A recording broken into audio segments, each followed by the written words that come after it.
Saludos a todos los que nos escuchan y bienvenidos a la nueva temporada del podcast del Abismo. Estoy aquí con los Diegos, el Machi, el Diegex, el Marcos y esta temporada tendremos la presencia de invitados que nos ayudarán a ampliar la discusión sobre los temas que hemos tratado en la anterior temporada. Queremos agradecer a todos los que han escuchado los anteriores episodios y vamos a también tratar de abarcar algunos temas que no hemos podido. No es que nos hayamos olvidado, sino que había que buscar el tiempo y la oportunidad. Hay cosas igual pendientes, no se olviden de escribirnos por sus comentarios y todo eso, siempre los tomamos en cuenta y los anotamos. Y vamos a quizás tal vez encontrar otros temas que se vayan dando en el transcurso de los nuevos episodios. Además, queremos iniciar esta temporada de una manera muy especial, ya que estamos celebrando el 15º aniversario del Abismo. Así es, hace 15 años inicié este espacio como un blog personal y hoy es una webzine como tal, la cual estoy muy orgullosa, y es una página igual reconocida y que tiene un importante equipo de trabajo por detrás. No somos varios los que somos el staff, que ya nos conocen, que estamos frecuentemente en los posts, pero tenemos igual muchas personas que nos ayudan o colaboran eventualmente, y entre ellos nuestros invitados de hoy. Así que les sugiero no dejen de visitar el Abismo, porque por el aniversario igual tenemos muchas novedades, muchas sorpresas, y esta es una de ellas. Queremos iniciar esta temporada también celebrando nuestro querido Abismo. Así que gracias igual a todos los presentes, gracias a todos los que nos han ayudado, los que nos ayudan, los que nos leen. Y bueno, empezamos. En este primer episodio estamos con Jorge Valenzuela y Andrés Alberdi, a quienes queremos darles la bienvenida. Ambos están aquí no solo por ser melómanos como nosotros, y bastante respetados, por cierto, sino también por su importante aporte a la escena, un constante apoyo a esta. Y como mencionaba, ellos incluso fueron también eventuales colaboradores del Abismo. Si buscan un poco por ahí, van a encontrar algunos de sus textos, están ahí en nuestros archivos. Y esta es quizás una pequeña manera de mostrar el respeto y el cariño que les tenemos a ambos. Así que gracias, Cone, gracias, Andy, por estar aquí. Gracias a ustedes por invitarnos. Muchas gracias y felicidades, realmente. Un abrazo a todos los que hacen el Abismo, sobre todo a ti, Crux. Todo lo mejor y sigan adelante. Todo el apoyo que podamos dar. Ahí está. Sí, éxito, éxito. Gracias. Para que los que nos están escuchando, hemos tratado de invitarlos y de invitar a personas a las que tenemos mucho aprecio, y queremos más que nada no tener una entrevista, preguntas-respuestas, sino que sea más interactivo. Entonces vamos a empezar solamente para dar a conocer quizá a las personas que no los conocen, y lo cual creo que no, yo creo que la mayoría los conocen. Pero bueno, de todas formas, Jorge es más conocido en la escena paseña boliviana y un poco más allá como Cone. Y quería, Cone, que nos cuentes un poco sobre ti, para los que no te conocen, tus primeros recuerdos, antes de que ya seas consciente de lo que te gusta, ¿no? Bueno, no va a ser fácil resumir 72 años de vida en muy pocas palabras, pero bueno, nací en Cochabamba. Viví allá hasta que salí bachiller. Apenas salí bachiller me vine a La Paz a estudiar. Pasé algunos años en Sucre, donde tuve el enorme gusto de consolidar mi familia. Y bueno, soy arquitecto, urbanista, trabajo de manera independiente, he tenido algunas experiencias en el sector público. Y bueno, eso es, no sé si es ahora que quieres que te cuente mi experiencia musical, pero yo creo que primero que se nos presente nuestro amigo Andrés, que es igual el personaje. Sí, podemos pasar esto y después sí empezamos en lo musical. Andy. Súper, gracias. Soy Andrés Alberdi. tengo 54 años, nací en La Paz, viví en La Paz, y creo que lo único que digo siempre es que voy a vivir en cualquier lugar desde donde se ve el Illimani. Creo que de ahí sale el Illimani Metal también, ¿no? Ustedes ya lo saben. Bueno, he estudiado en el Colegio San Ignacio, de ahí le conozco a Diego, y obviamente ahí es donde ha nacido el metal. Ustedes saben que en esa época era lo mejor. Bueno, es una élite, ¿no? Nosotros somos bastante elitistas, creo, cuando hablamos del metal, y no me parece mal, porque, bueno, cada quien en su vida. He estudiado matemática, he hecho bastante, me encuentro haciendo investigación en matemática actualmente. Soy alguien que básicamente hace de todo un poco. He hecho mucho de informática, ¿no? He trabajado en informática por mucho tiempo, y mi trabajo actual es gerente de una unidad una unidad de negocios en una empresa privada en la que he estado por mucho tiempo. He trabajado básicamente muchos años en poder ayudar a las personas, y esa es mi vocación principal, tratar de ayudar a la mayor cantidad de gente que pueda, y por eso hago lo que hago, ¿no? Y tengo esa buena experiencia. Además que realmente una de las cosas más importantes que me parece que como decía Cone, es la familia, ¿no? Y bueno, estoy casado, tengo un hijo. Esas son los grandes rasgos que son míos. Gracias. Gracias, Andy. Entonces empezaremos en la parte más de lo que nos trae el podcast. Y quería que nos cuentes, y luego el Andy quizás nosotros en la primera temporada un poco hablar de nuestra banda sonora, porque creemos que es algo muy importante desde donde hemos empezado y todo ese avance, ¿no?, en el tiempo. Así que dale, Cone. Bueno, van a perdonar si a veces me sale mi vena de docente, pero 35 años de enseñar en la universidad, como que me olvido a veces que estoy hablando con gente sobre otros temas. A ver, mis inicios musicales están en mi casa. Mi padre me enseñó y me empujó un poco a escuchar música clásica. Esa es mi raíz, digamos, en la música, escuchar música clásica, y me apasiona, me encanta. Cuando tenía 7 años conocí el rock and roll por una prima que entonces tenía 18 años. Me enseñó a bailar rock and roll. No voy a decir que soy un mal bailarín, yo creo que sobre todo si de rock and roll se trata, soy un buen bailarín. Y desde entonces que para mí el rock ha sido, digamos, el fondo musical de mi vida.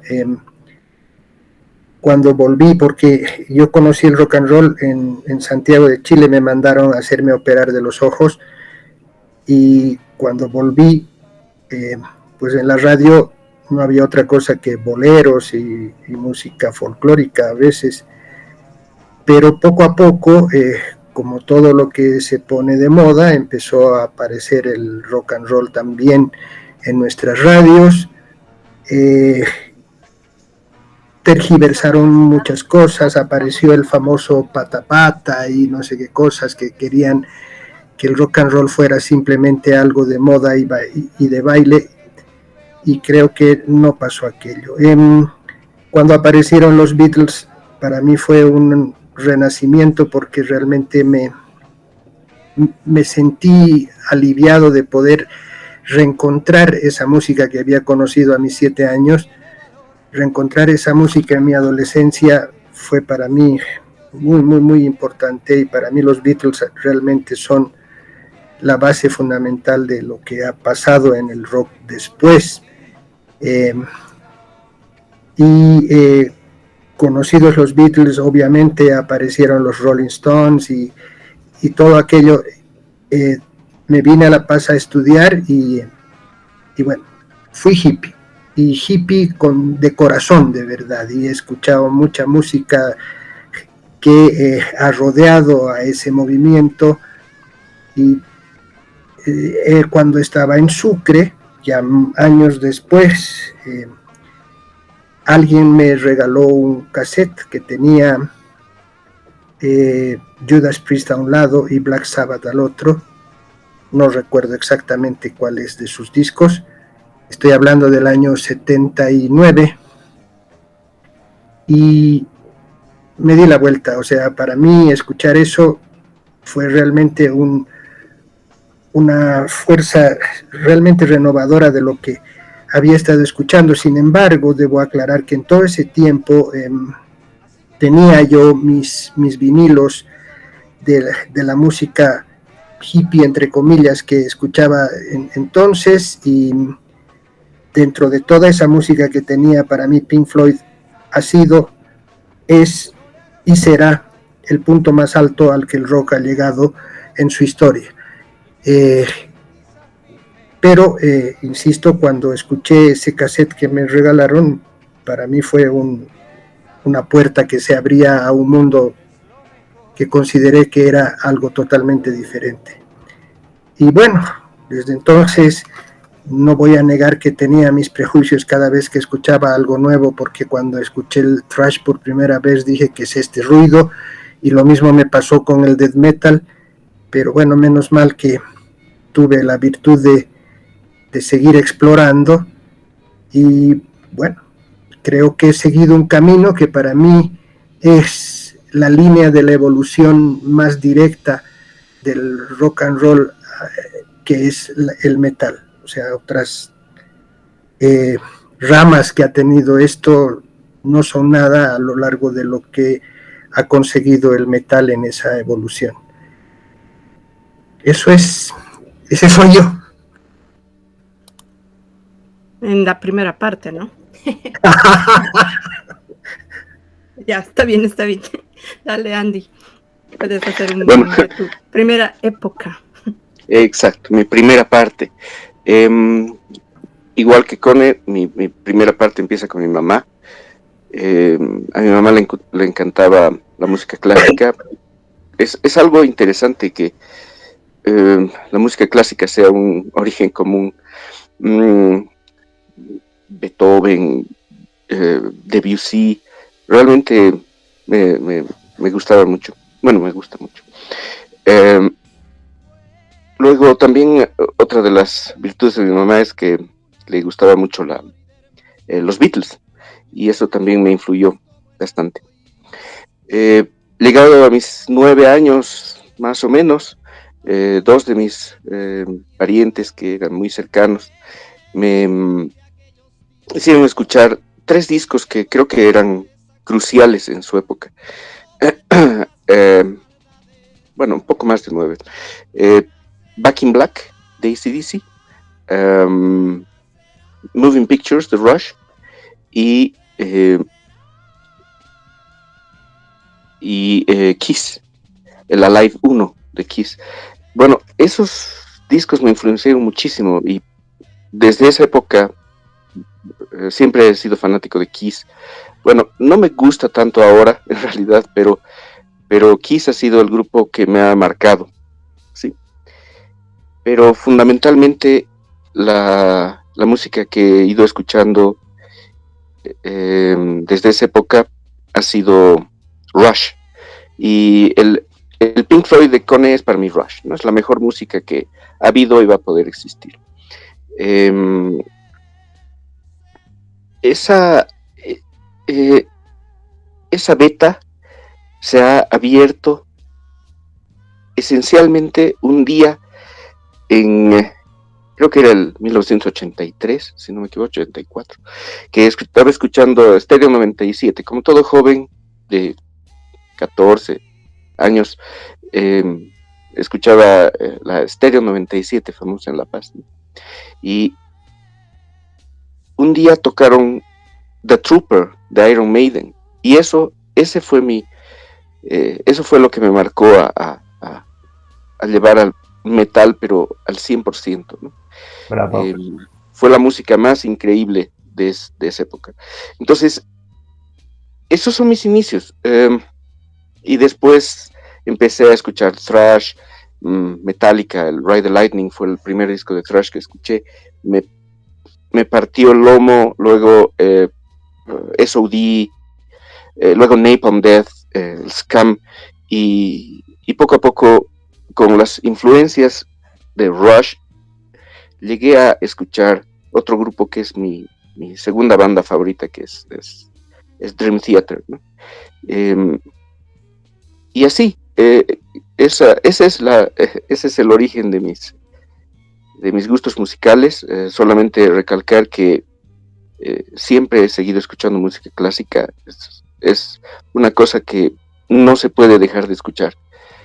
Gracias. Escuchar la música clásica es algo que a mí me tranquiliza mucho, y siempre que escucho música clásica encuentro algo nuevo, aunque haya repetido la música 20 veces, ¿verdad? ¿Verdad? ¿Ves? Gracias, Cone, gracias, Andy. Realmente una maravilla, ¿no? Porque creo que hay varios puntos de partida comunes, ¿no? Igual, yo comparto también, igual, para mí los recuerdos más básicos que yo tengo desde mi casa, desde que soy chico, igual, Beethoven, Tchaikovsky, y ya por mi hermano mayor, que sé yo, los Beatles, y ahí empezó todo, ¿no? Entonces realmente, como hay cosas que te van marcando desde chicos. ¿Cómo fue? No sé, grupos, no sé si tienen algo que ya han hecho una presentación. ¿Cómo ha sido, cómo han ido entrando ustedes a lo que ha sido la música, el under, si quieren, ¿no? O sea, bueno, lastimosamente seguimos hablando del under, ¿no? Pero ¿cómo han sido sus primeras incursiones? O conciertos, ¿no? Claro, en tu caso, Corne, bueno, ya nos vas a contar, hay toda una trayectoria por detrás, y el Andy también pues es parte de, ¿no? Parte de un movimiento que creo que nos gustaría que nos hables con Andy, porque tú sabes que es importantísimo en la construcción de esa identidad paseña, ¿no? Y esa fotito clásica que tienes ahí con el Sami en el atrio, ¿no? Entonces ya sabes a qué me estoy refiriendo. Así que a ver, no sé cuál de los dos quieren empezar, no sé si alguno de ustedes quiere aportar algo antes de que sigamos adelante con la charla. Gracias. Bueno, no. A ver, una cosa que es muy, muy interesante es cómo podíamos acceder a la música entonces, y no era fácil, o sea, porque no había, primero no había las facilidades del internet, pero menos no habían siquiera los comercios especializados o donde pudieras buscar música. Encontrabas música porque alguien te la traía de afuera, y había una sola disquera en La Paz que traía la música que tú querías escuchar. Entonces lo interesante era cómo obtenías la música, los amigos que te grababan los cassettes, y nos comunicábamos y decíamos, tengo esto, a ver, vas a escuchar esto otro, y te lo grababan. Eso ha sido interesantísimo. Digamos, no pensé yo nunca que podía haber habido un movimiento así, y ese movimiento se tradujera de alguna forma en generar, digamos, la música en vivo. Porque, digamos, si hablamos de un movimiento under, el movimiento under era ese, el compartir la música, el distribuirla, el grabarla para tus amigos, el escucharla juntos en alguna novedad que recibías, etcétera, etcétera. Ahí para mí empezó el under, y cuando se decidieron a hacer música en vivo, que es lo que ahora consideramos como el movimiento under, fue una experiencia sumamente interesante. Habían conciertos que se hacían en casas particulares, en Miraflores, y eso fue realmente una experiencia sumamente interesante, hasta que empezó a crecer y empezó ya no solo a que distribuías la música en cassettes porque grababas, sino que empezaron a aparecer los flyers. Y en los flyers ahí yo me enteré de que había otros conciertos en otras partes, como en Juvenca, por ejemplo, en San Pedro. Mi experiencia en ese primer concierto en Juvenca al que fui fue muy especial, porque recibí un puñetazo de una aguerrida metalera que estaba al otro lado del salón y que consideró que yo era un intruso en ese evento, y vino corriendo desde el otro lado y me pegó un puñetazo en la cara.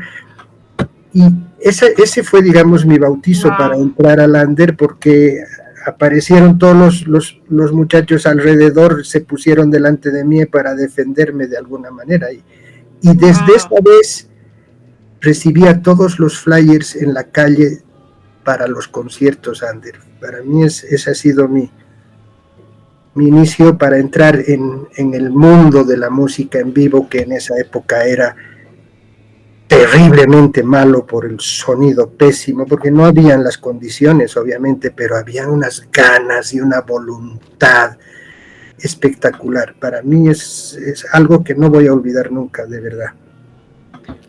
Cone, perdón, ¿de qué época estamos hablando? O sea, no específicamente cuando te han pegado, ¿no? Sino de... Estamos hablando de finales de los 80s, porque antes... Final. Sí, porque el heavy metal se puso de moda en los 80, y moda, es lamentablemente decirlo en esas palabras, fue moda. Y entonces no estuvo el heavy metal en el under, digamos. El heavy metal tenía apoyo de disqueras y de todo, y estamos hablando de los conciertos que hacían Metamorfosis o Trueno Azul, que eran conciertos que tenían en alguna medida apoyo, porque estaban dentro de esa línea de moda que se produjo en aquellos años. Pero a finales de los 80 el under empezó más que con el heavy, el under empezó con el thrash y después con el death metal, ¿no? Pero digamos, esas experiencias en San Pedro eran 88, 89, si no me equivoco. Como tú decías, el inicio del under puede ser como que ese intercambio de material entre los aficionados que ya había, entre los seguidores, entre los rockeros, o como queramos llamarlo.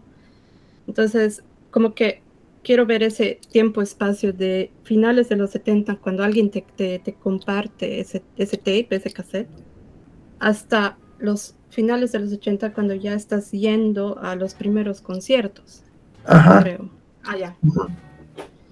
Bueno, no, han habido conciertos, antes otros conciertos que no eran tan under, digamos, como he explicado, eran conciertos apoyados por las disqueras y festivales que eran apoyados por los colegios y otras cosas, que no eran, digamos, al estilo under como lo conocemos en el underground ahora.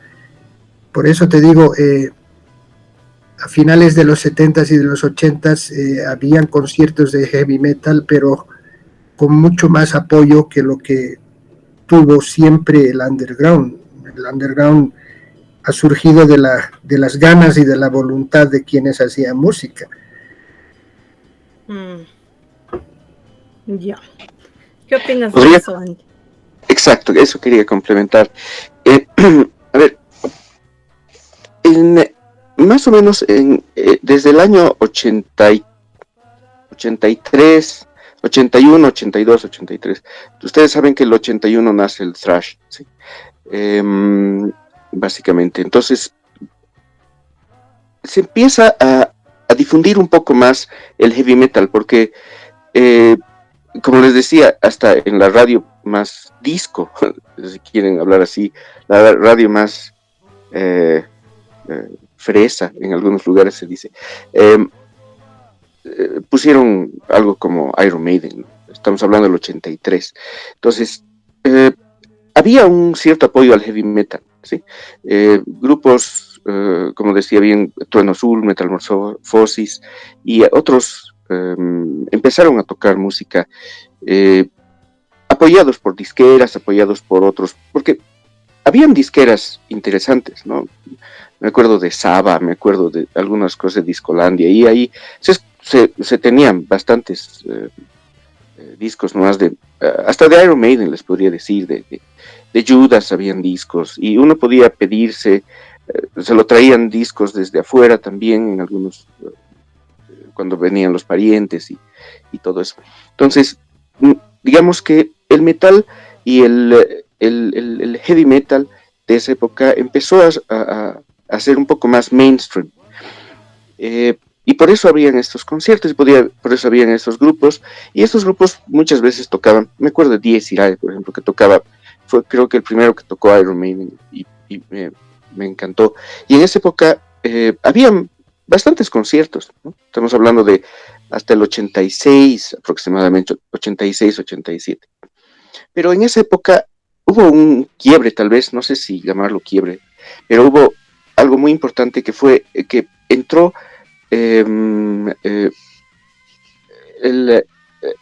la tienda, creo que, no me acuerdo si cambió o no de nombre, creo que se llamaba Some Shop, pero no me acuerdo si cambió o no el nombre. Estaba en la galería Luz, en el segundo piso, si no me equivoco. Y todos íbamos y veíamos por primera vez discos de Maiden, vimos los discos de Metallica, por ejemplo. O sea, era increíble tener una tienda donde haya más discos de metal, ¿sí? Eso fue disruptivo, si quieren.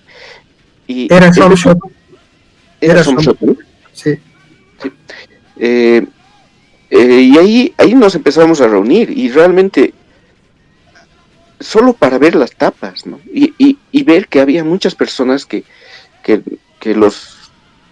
eran los mismos que veíamos en los conciertos, y que se hicieron amigos y se hicieron grupos, y fue un lugar de nucleación para poder entrar a armar diferentes bandas y la escena en sí.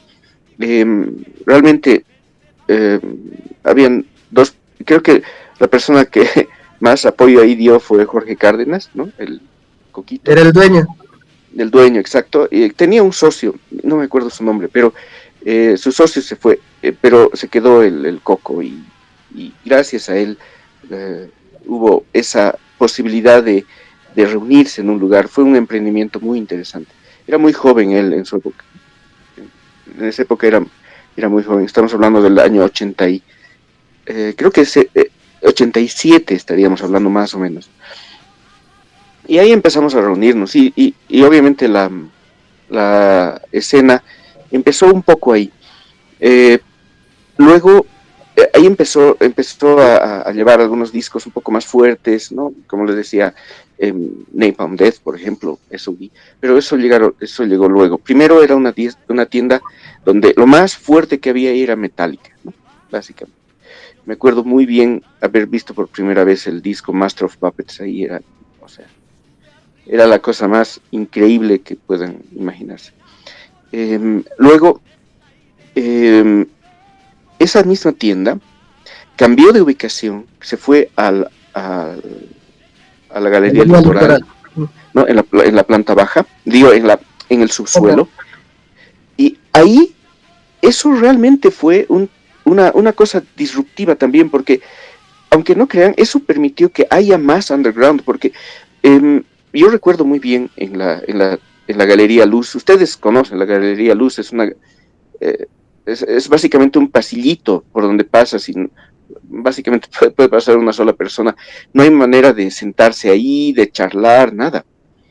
Creo que ese cambio fue importante, porque en ese lugar fue donde realmente se empezaron a reunir las personas y empezaron a a intercambiar música. Si bien llegaba la música ahí, luego esa misma música alguien compraba, la grababa, le daba a otro y así sucesivamente. No, había una red de contactos.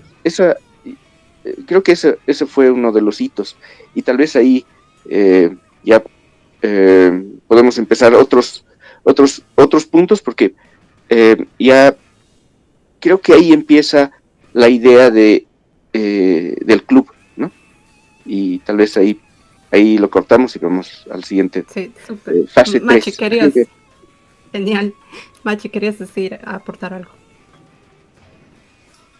Sí, no, bueno, en primer lugar agradecerles a Landy y al Cone, ¿no? Grandes amigos y gente que ha estado en la movida desde casi el principio. Entonces, para nosotros que somos igual melómanos más changos, digamos, porque nosotros empezamos en los 90s más o menos, obviamente.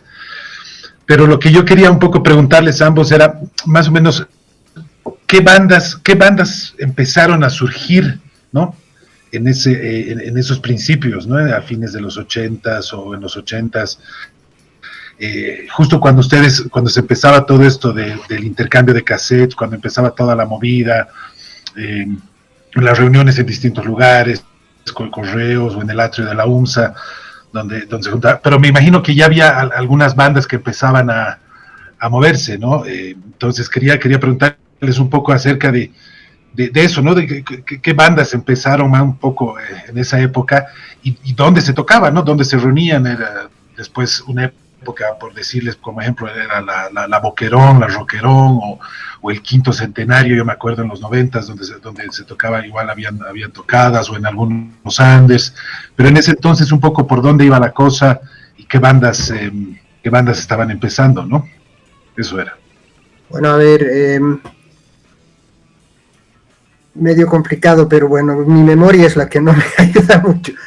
Pero bueno, aparte de Metamorfosis, Trueno Azul, Dies Irae, que han sido, bueno, y muchas otras más que han sido bandas que han hecho el heavy metal en los 80s. Yo creo que en el underground aparecieron básicamente el under se hizo under desde mi punto de vista a partir del thrash, porque el heavy metal, como hemos dicho, sí, porque el heavy metal, como hemos dicho, era algo oficial, digamos, era, como lo ha calificado Andy, era del mainstream, ¿no?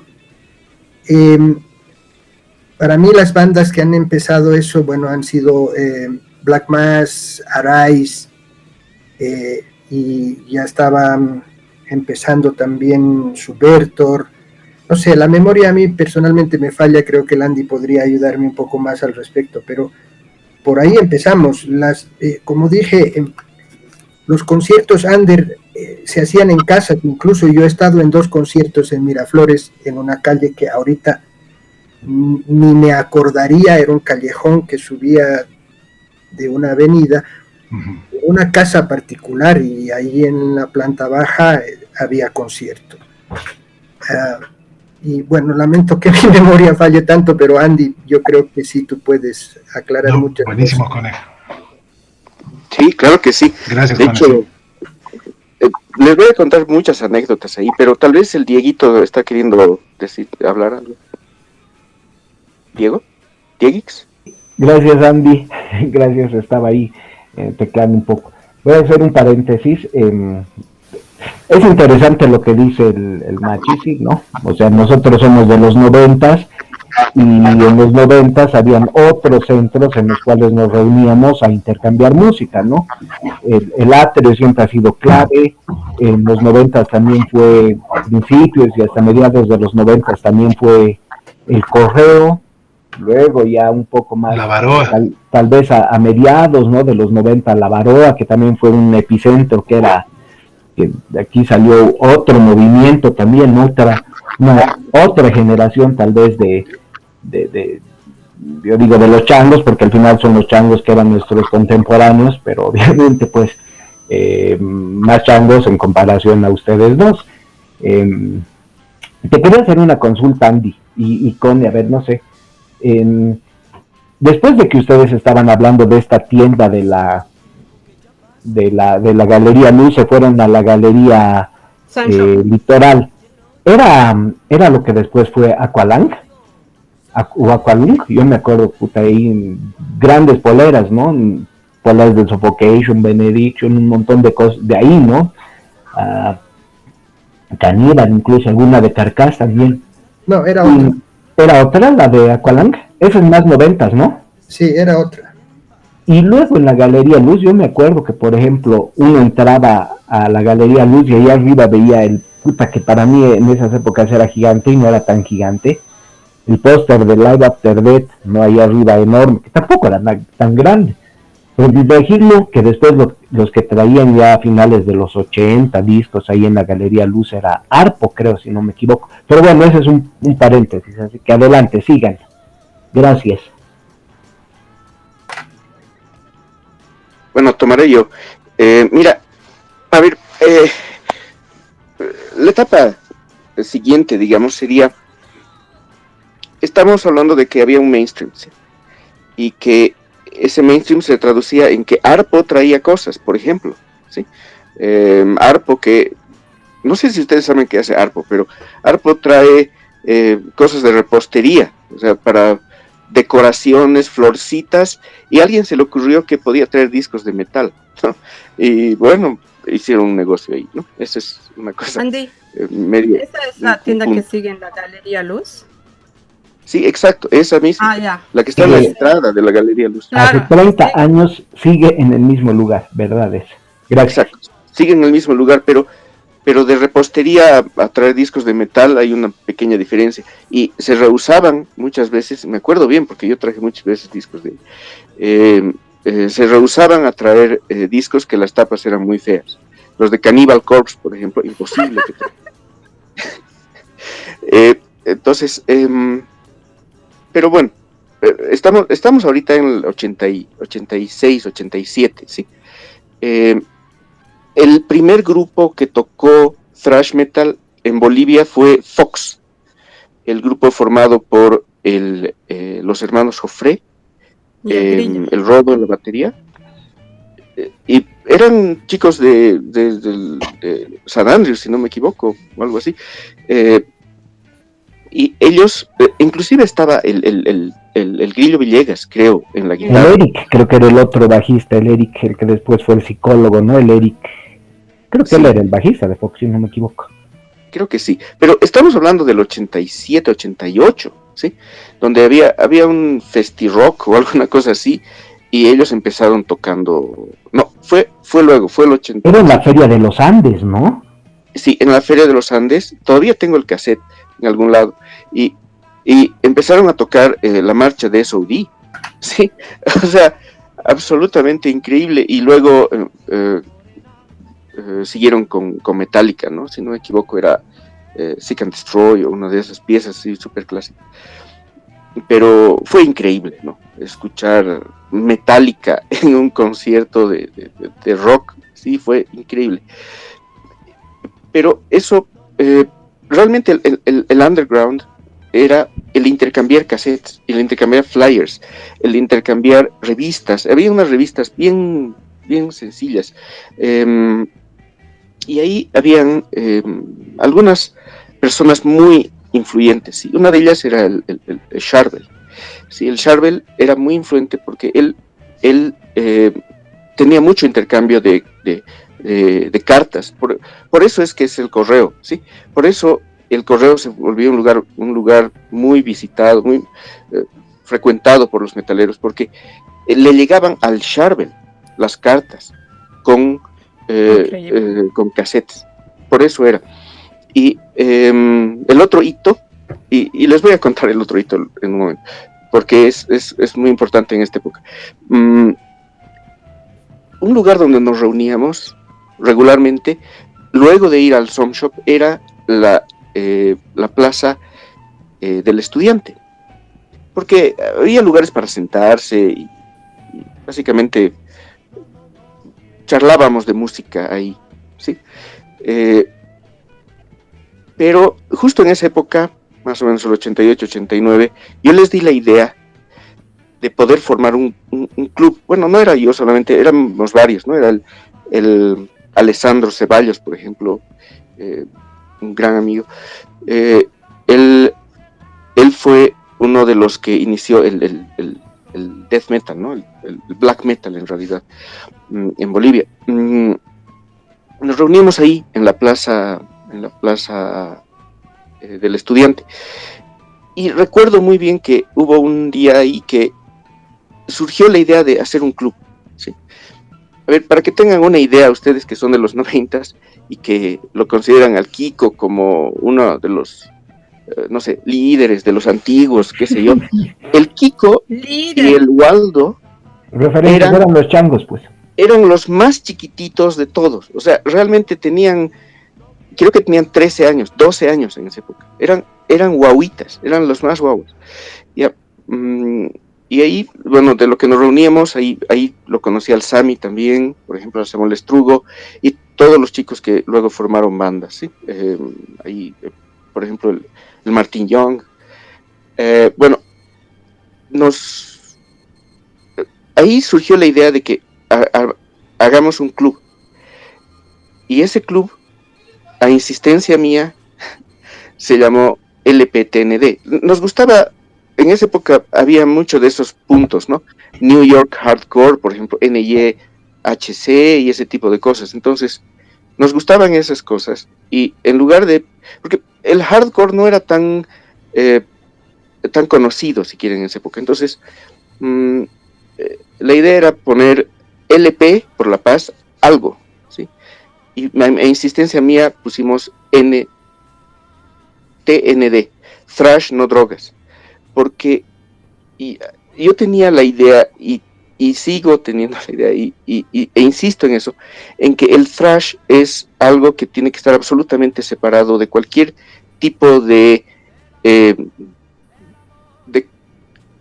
alimento o ingesta diferente a la que haya, a la que te permita vivir. Y eso es, y eso lo mantengo. Pero a insistencia mía, nos pusimos ese nombre y luego me nombraron el presidente. Y fue entre el 89 y el 90. ¿Sí?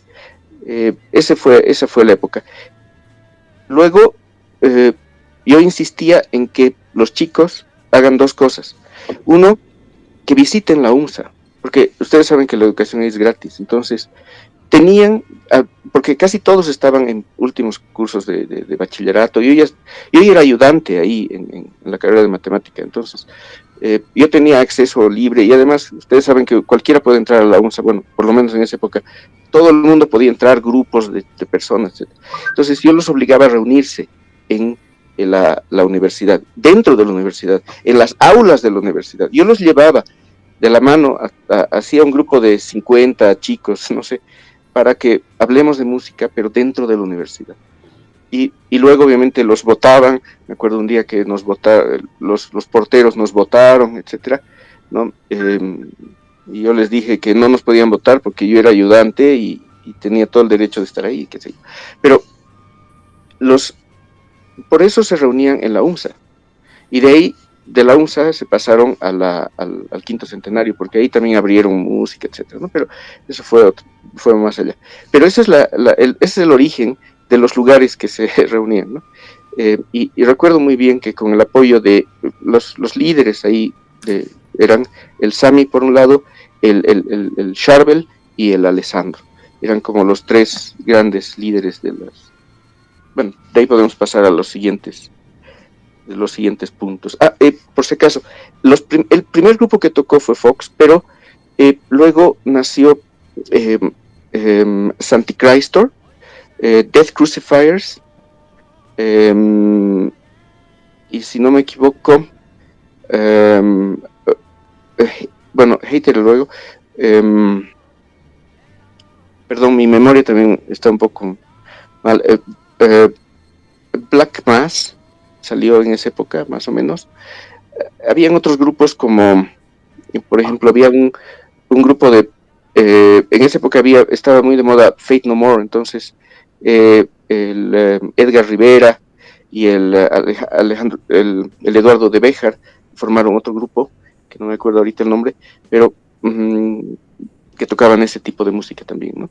Y uno de los grupos que influyó bastante fue los Neoteofascist, que eran los chicos del San Calixto, ¿no? El Luis García, el Carlitos de las Muñecas, ellos. Ellos son los que empezaron realmente todos los conciertos underground. Y el grupo Antichrist fue muy importante porque participó en un concierto mainstream en esa época y creo que ganó. Una de las cosas que quería además aportar ahí era esto de los conciertos que decía el Cone, que eran en casas. Creo que el primer concierto que fue en la casa del Alessandro en San Pedro. Ahí nos partimos la madre. Pero ese concierto que está mencionando Cone de la Tejada Sorzano ahí arriba es como la continuación de la San Salvador, una curva que creo que el Horacio, el bajista de Antichrist, era conocido de alguien ahí. En esa casa fue la primera vez que el Eduardo de Béjar, Alejandro de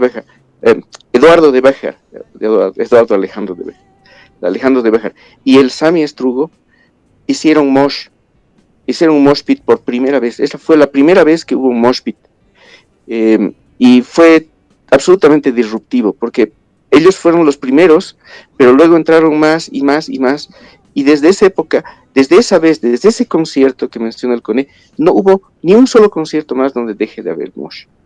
Y esa casa fue el origen del lugar de donde hubo mosh. Ahí, bueno, perdón, me extendí mucho. Gracias. Bravo. Tranquis. Sí, no, genial, gracias, sí. Qué lejos vas de mí.